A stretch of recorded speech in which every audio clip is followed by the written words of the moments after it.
episode of Goatee Score Points, a podcast for those who want to distract themselves from the news for 30 to 45 minutes and learn about the NBA instead. Each episode focuses on one NBA game from that week, and NBA beginner Irish, that's me, and longtime NBA fan Sam, that's me, learn more about the NBA games, people, and current events. In today's episode, we welcome back Go Team Score Points special draft correspondent Andrew Lohman. It is our best episode yet. That was our best intro yet. You think? Yeah. Wow, I got the job. Hey. Andrew's back to talk to us about the draft that happened over the summer. Andrew, you're our resident draft expert. I feel that niche and obscure sometimes as I read about things and I have opinions about things that no one really should have an opinion about. As I said last time, it's a weird sub-world of NBA fandom and NBA and basketball fandom that gets into it. But there are those couple of days during the summer where it's our world, baby. Everyone's talking about our stuff. Did either of you tune in and spend the combined 8 hours or so watching? Oh my gosh.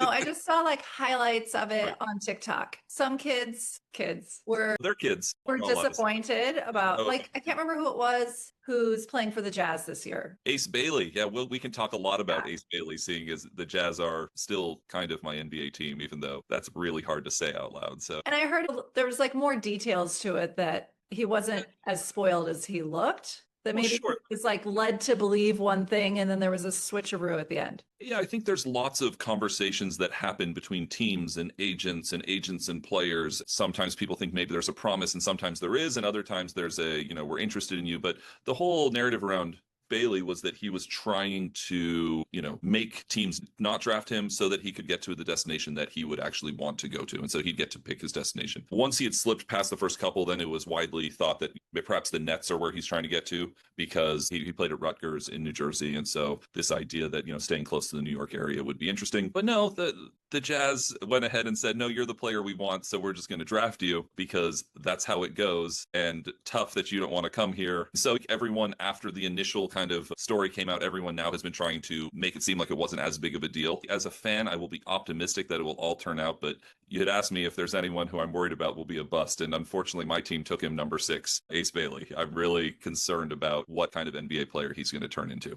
There's a little bit of an attitude thing. There's a little bit of he's a really high level athlete and he is a good shooter, but can he be a number 1 scorer on a team? Can he be a number 1 option? He shows glimpses of being a really phenomenal defender, but does he care about defense? Why, when Dylan Harper, the number 2 pick, and Ace Bailey, the number 5 pick, were on a team together, did they not even make the NCAA tournament? Yeah. And it was that the rest of the guys on the team weren't very good, but that still seems like a pretty weak argument to be made when you have 2 of the top 5 talents in the country, supposedly. I'm nervous because my Jazz don't have much. They have a lot of young guys, but no one that you can clearly see becoming the guy. And so it's going to be another brutal year of being a Jazz fan and just watching a bunch of really young, guys run out on the court and get beaten up by guys who are true NBA players. One thing we've talked about is narratives that are formed that may or may not have anything to do with reality. And there's a world where he's a really good, hardworking NBA. Yeah. And there's a point where, oftentimes with the small and mid-market teams, these narratives get formed by agents and by people in the process because they're trying to steer them towards larger commercial markets. My argument has always been, if you go and become the number 1 guy in a smaller mid-market, you actually become a kind of hero, a cult hero in a way that you can't in the big city. Jokic, has he had to pay for a meal in the past few years in Denver? Giannis is beloved in Milwaukee. Dirk Nowitzki in Dallas, that's a big market. It was kind of a medium-sized market basketball-wise hero there. And so this idea of if you go to a place, Stockton and Malone are the classic example in Utah. Those guys are heroes. Yeah, they're when they were playing, they were heroes. His history has been a little tough on both of them. But being a hero in LA, being a hero in the New York market, while we can say that they love the Knicks right now, New York turns on their athletes really quickly. Yeah, and you're in the same conversation with, Babe Ruth and in terms of a legend in that city. So how closely do you pay attention to the NBA regular season? And is it through the eyes of the draft? I like to follow what rookies are doing. I like to follow players that I found interesting in the draft or in summer league. I follow the general narrative to see who's doing well, who's not. In summer league, the teams are made up of rookies, young players under contract with the team, like people who were drafted the year or 2 before that, young NBA players who have maybe a year or 2 of experience under the belt, and then they bring in a slew of free agents, both guys fresh out of college or guys who have been playing overseas or guys who maybe played a little bit in the G League or somewhere. Teams fill out their roster with these guys. So you have the high draft picks, you have the Cooper Flags, you have VJ Edgecombe with the Sixers, and please don't make me talk about the Sixers more. listening to Sixers fans try to say they're going to be good is just so painful.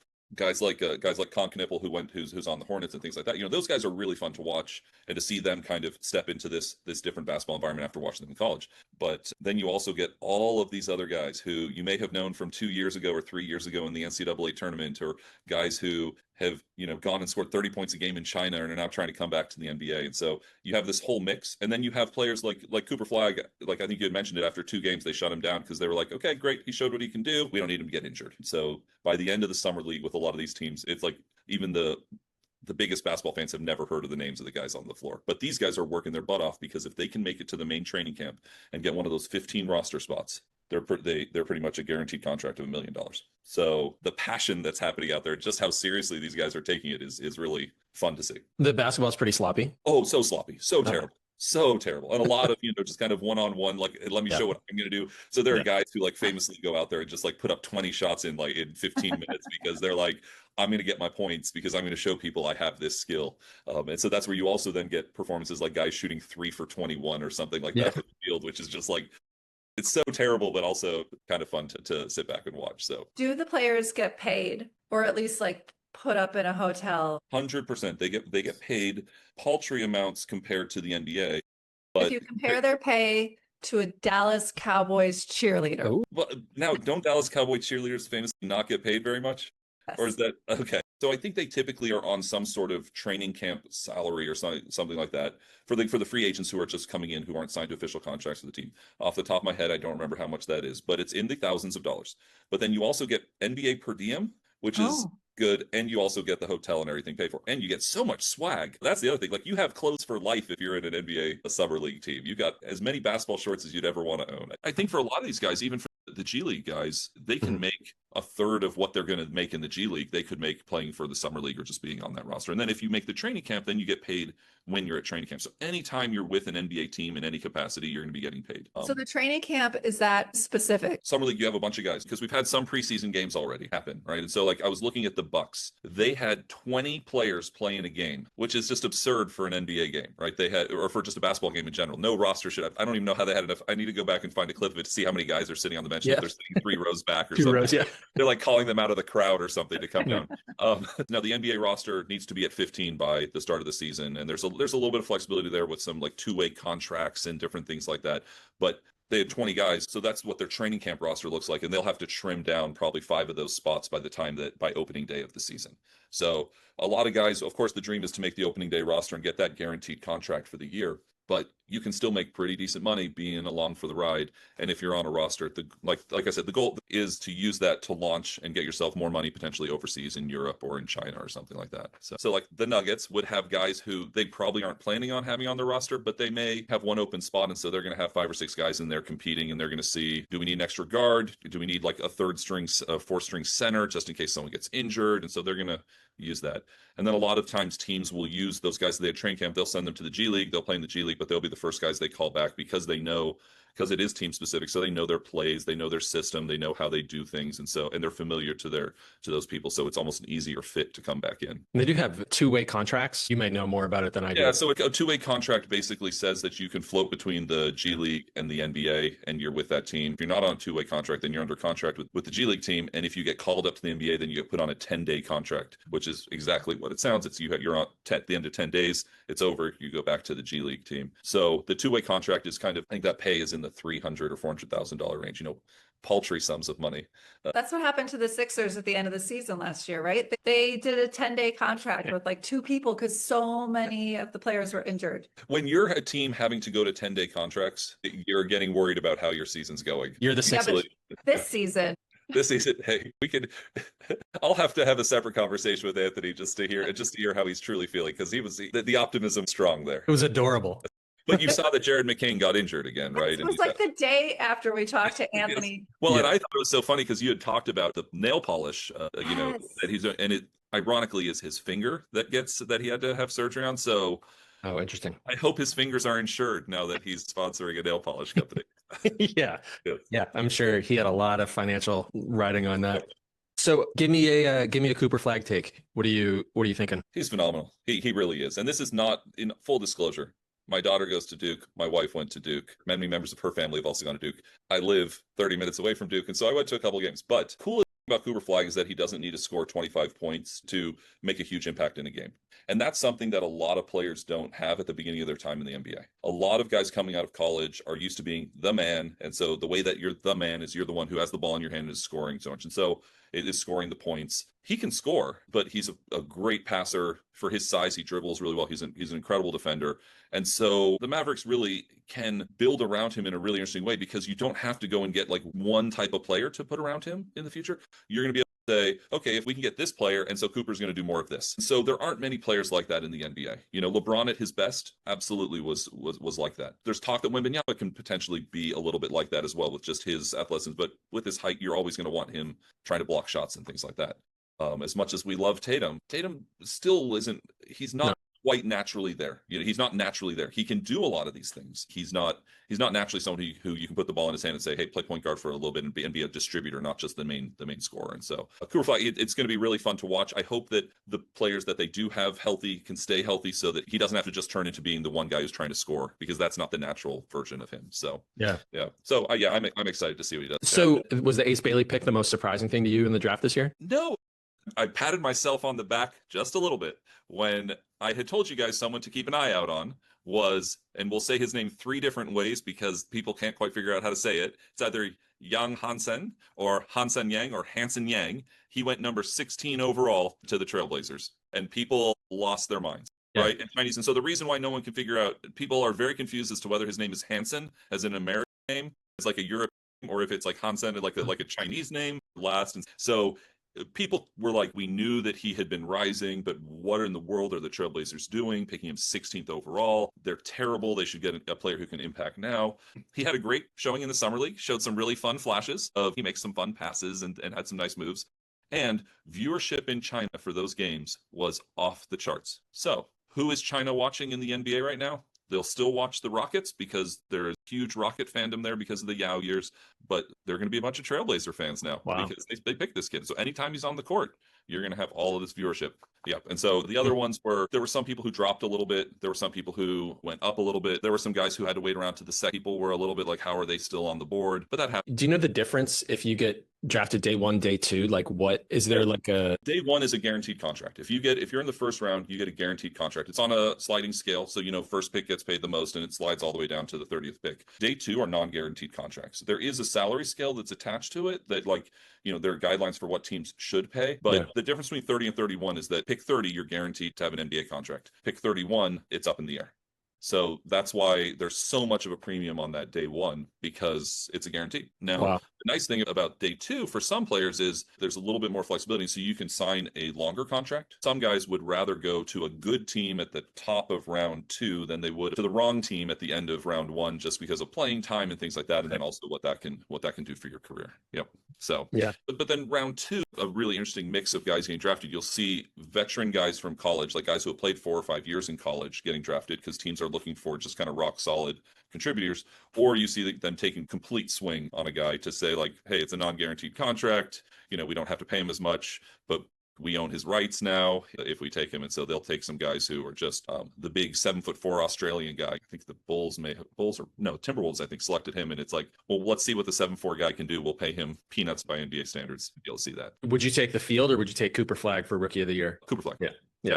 The only other one is his Duke teammate, Con Knippel, who went 4th overall to the Hornets. The Hornets are going to be an interesting team. They have a lot of question marks, but he's going to get to play enough minutes to be able to score enough points and do enough things on the court that he's going to have a chance to put up enough numbers for people to think he may be the Rookie of the Year. So, the hard one is if a guy goes to a really good team, or if he goes and is like the 3rd best guard on a team, he may not get enough minutes on the floor to actually be considered for Rookie of the Year in terms of like just he hasn't produced enough on the court. And so that's where I'm just looking at the list right now. It really is kind of Con Knippel's the other guy that people have been talking about.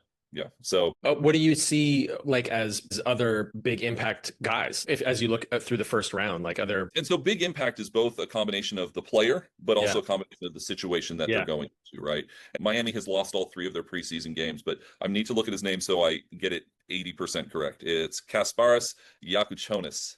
He was drafted by the Heat. He was out of Illinois. Big point guard.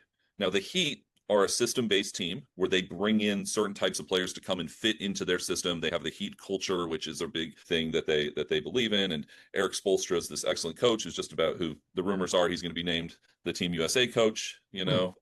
And this is a kid who's like, he had 10 assists in a preseason game already as a rookie to be going in. But you look at the rest of their lineup, and while they don't really have superstars, they have 8 or 9 really solid NBA players. And those are the teams that I find interesting, and that I find a rookie being able to potentially go in and have an interesting impact, because they're not going to be asked to do everything, but they can be asked to really do what they do best. And so, you know, like Dylan Harper, really talented player. The question mark around him is, what's his actual role going to be? You have De'Aaron Fox, who is an all NBA guard already on that team, who also happens to be left-handed, which is a strange thing that you're going to have 2 scoring left-handed guards, which is a strange combo.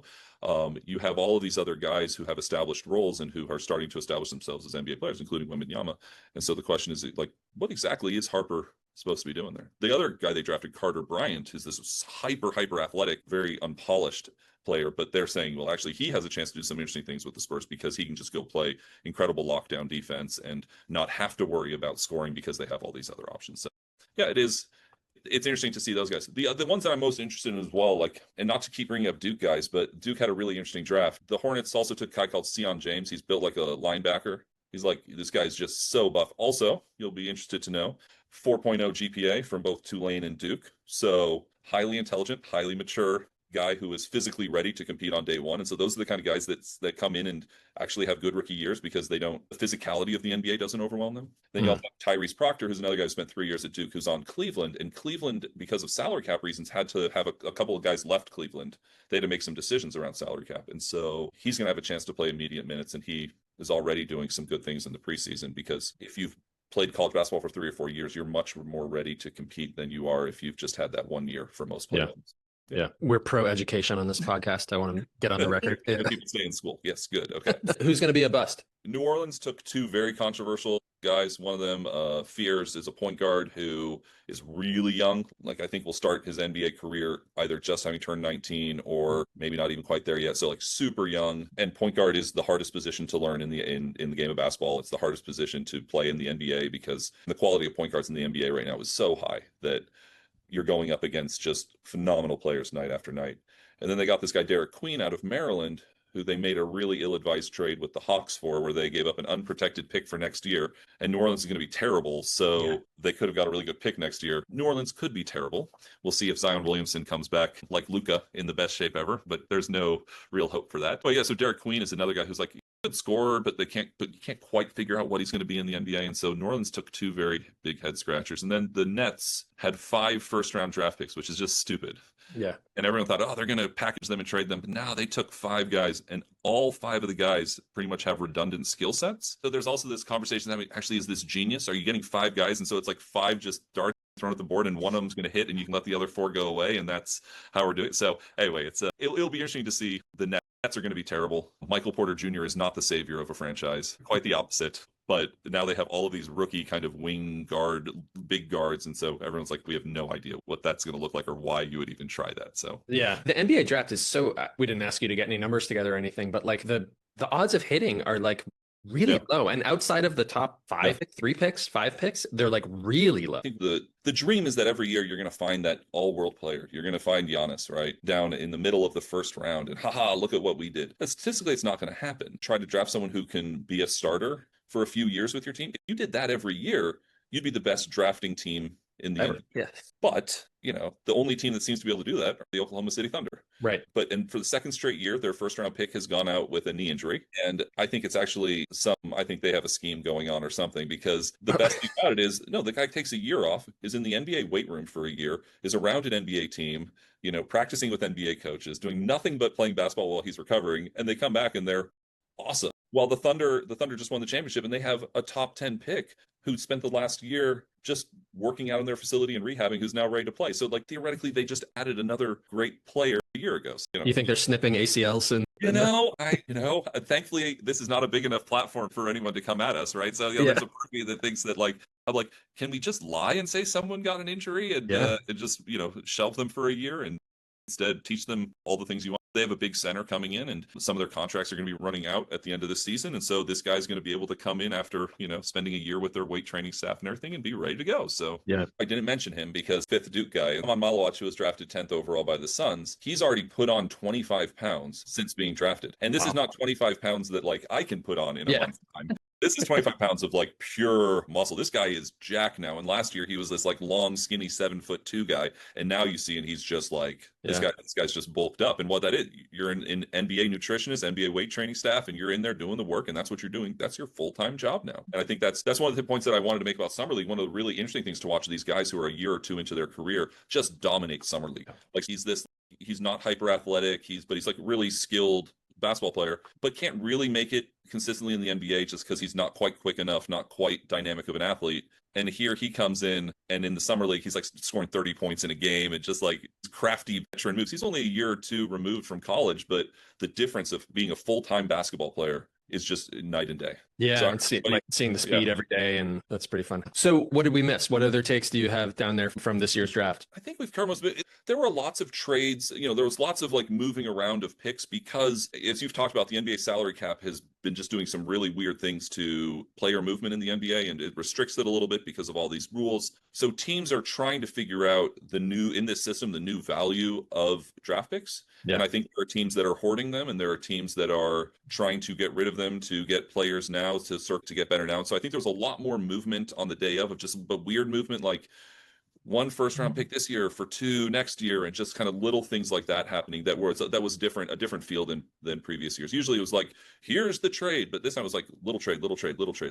Yeah. And I think a lot of it's just really teams trying to figure out, like, what are we going to do with the money that we've already committed? And if we add another rookie, that's going to put us above a cap. And so then we're going to be paying, into the next apron, and then we're paying like 200% on the dollar or something for a penalty for that. And so it's interesting just to see how the draft is going to fit in with all of that. So yeah, the trickle down to that is enormous. Like, it's going to affect every decision a team makes, and not in a player empowerment way either. I think the amount of money being paid to players is less than it would be. And the hard part is that the players who run the union are typically some of the best players. Yeah. And so they're making deals thinking about their salaries, and they're agreeing to stuff with the owners that aren't good for the players 6 through 15 on a roster. And so your players 1 through 5 are feeling really good about the contracts they have. And then there are a bunch of guys who are going to feel undervalued for the contracts that they have. Yeah. It's the weirdness, and you guys talked about it a little bit before, but like Kuminga's situation with the Warriors, where basically he had to agree to something for them to be able to do the next steps. And so you have a guy like Horford who spends the entire summer sitting on the sidelines, basically waiting for another deal to happen so that then his deal can happen. And there's always been some of that, but it just feels like it was amped up a little bit this year. The draft and the amount of trades, but then also afterwards, just kind of the really good players, who were, slow to sign with teams because there just wasn't money anywhere else in the league for them to be able to sign, or no one else was willing to pay money. Yeah. It was a weird summer. Sports fans love to do is compare eras and compare super teams or whatever. Did you see there was a thing on the Ringer this week about like sliding doors, the NBA? No, I didn't. Okay. One of the sliding doors things was that I think like Players Association in like the mid 2010s approved instead of like a sliding increase in the salary cap, they improved like one summer the salary cap went up by some big percent, and that allowed the Warriors to sign Kevin Durant and create like maybe the best team ever. I would not argue with you about that. I know a lot of 1980s Lakers and Celtics fans would argue with you about that, but no, that Warriors team was incredible. Lose by 40. Yes. But fighting words. I'm as big a Celtics homer as you have, and anyway, whatever. But like that team was very much a result of a weird financial situation in the NBA. Right. How do you even compare? They're not playing by it's the same sport, but they're not playing by the same rules. It's weird. I hadn't thought about that until kind of recently about like. Yeah. That idea as well of that one-time increase then left teams with terrible contracts for the next 4 years because you have to spend a certain percentage of the salary cap, right? And so teams are signing people to bigger contracts than they should because now that's what it fits in with the new economics of that summer. And that was all spurred by the collective bargaining agreement coming around the same time as media rights and things like that. And the media rights have just gone up and up and up and up and up. Again, it comes to this place where like all these rules around max contracts are like it can be 25% or 30% of the team's salary cap and things like that. Well, if one guy's making 30% of the salary cap, then you have to figure out what to do with the other 70% needs to go to 14 guys.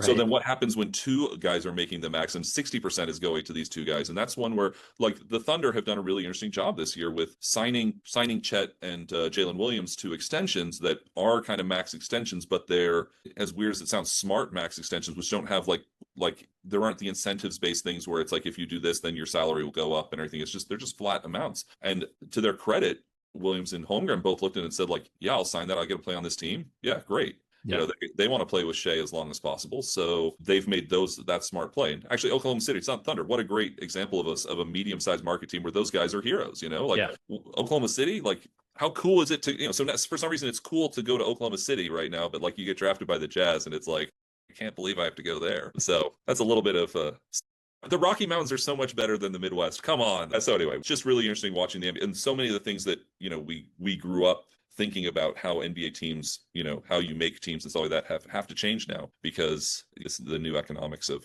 this, which something that I've been thinking about kind of a lot. That this guy Andre Iguodala, who had a great long NBA career, but I think has been like very influential. He was a big influence on Jaylen Brown, who's doing all these like independent things. And one of the things that he said is like it's our responsibility to take as much money from the owners as we can. And I agree with that on principle, but I've also been wondering about it like for the guys who value like winning, that those two things can't really coexist. Like, well, it's been the huge criticism of LeBron James, right? And you listen to Bill Simmons, so you've heard him go on a little bit of rant to this, I'm sure, where he talks about like when has LeBron really taken a meaningful cut? You know, Tom Brady is famous for the Patriots of taking a lower salary so that they could sign good players around him. Part of the problem with LeBron James's career over the past 5 years has been that he has not been willing to take less money. The man is literally a billionaire. Being a max contract player or close to it is still important to him for some reason.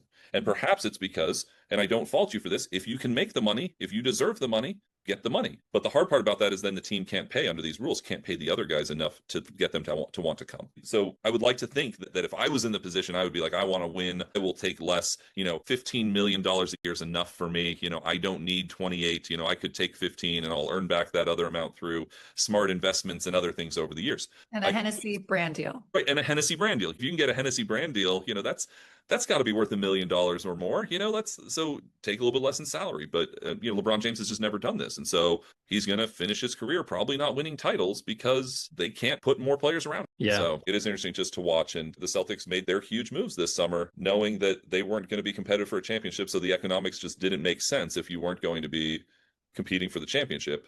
Let's get rid of these guys. But in the end, they kind of did it in a really smart way. Like, I don't hate what they, you know. No, I'm ready to do more. I'm feeling like Jaylen Brown could go and your heart would not be broken. No, and Derek White to the Rockets makes so much sense. I mean, I love Derek White, and he's actually not costing them a lot of money for what he is. But and Irish loves Derek White because of the Colorado connection, right? There you go. But honestly, like Derek White has value right now.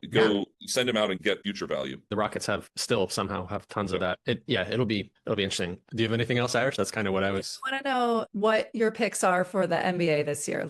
What are your predictions? I don't want the Thunder to win again. And I'm not playing to the hometown crowd here, but I would love to watch Jokic win another championship. They would. Like, that would be exciting. The Eastern Conference is the way more interesting conference to me, though. Everyone's trying to figure out, are the Knicks a sound enough team to actually go all the way? Because they're not a perfectly built team. But then, if it's not them, or is it the Cavs? But then the Cavs flamed out so, like, terribly last year. And then are the Magic, have they done enough to be better? And then how bad are the Celtics really going to be? And are the Pistons going to be better? They made an addition or two, you know, to try to compensate for their guy who they haven't been able to sign yet because of investigations, right? And then the Heat actually going to be okay, even though lots of people say they're going to be terrible. Hawks. Yeah. And then the Hawks are this team that are like, okay, the Hawks have interesting parts. Those interesting parts make a whole team. And so the Eastern Conference is actually in some ways going to be the more interesting conference to watch, like the play out throughout the whole season. The better basketball is going to be in the Western Conference. The more interesting and exciting basketball is going to happen there. But I think the more interesting storyline of, you know, who will emerge is coming out of the Eastern Conference. So, yep. You didn't mention the Wizards or the Pelicans. So I think I talked about the Pelicans a little bit ago when I said they're going to be terrible and they were idiots for trading their pick for next year for a questionable pick this year. You know, so New Orleans is a dumpster fire, okay? A dumpster fire where Zion Williamson is king. Okay, so that's it. He rules over the dumpster. The Wizards, sure, knock yourself out. Someone has to win games in the NBA. That's the wonderful thing about basketball. There's always a winner. Yep. So someone has to win. So maybe the Wizards get to be that someone more than they did last year. But I'm not too excited. The guy that they drafted is a high-level scorer named Trey Johnson. He's a really exciting scorer, but you're putting him on a team with a bunch of other guys who it's like no one can quite figure out exactly what they are. So they're going to be entertaining, but they could have some highlight plays, but I just don't know how they're going to be a relevant winning team. And the question is whether they want to be. That's the piece of like, is it better to be like the Utah Jazz and just, know that you're going to stink from the moment that the draft ends and you go, wow, we're still any better. Cool. The hope springs eternal that next year the NBA will rig the draft so that you can get the number 1 pick. Yeah, well, we'll see if Markkanen ends up on the Lakers. Danny Ainge is a stubborn guy, and he's taught his son to be as well, who has now taken over some of the player personnel stuff. So yeah. What I heard about the Wizards is for the first time in my memory is that they actually made some like kind of shrewd decisions about they're going to be set up in 2 or 3 years to actually have a decent amount of money. Yeah, they're not wasting money, and they have Jim McCollum's on the team because somehow he got there from New Orleans. I don't quite remember how, but he's there, and he's someone who other people may want. And so they have an asset or two that they can trade away without it being their young players, which I think like maybe a lot of contracts are up at the end of this season. Like I think they're going to be one of the teams with a decent They made moves without acquiring tons and tons of dead money for years to come.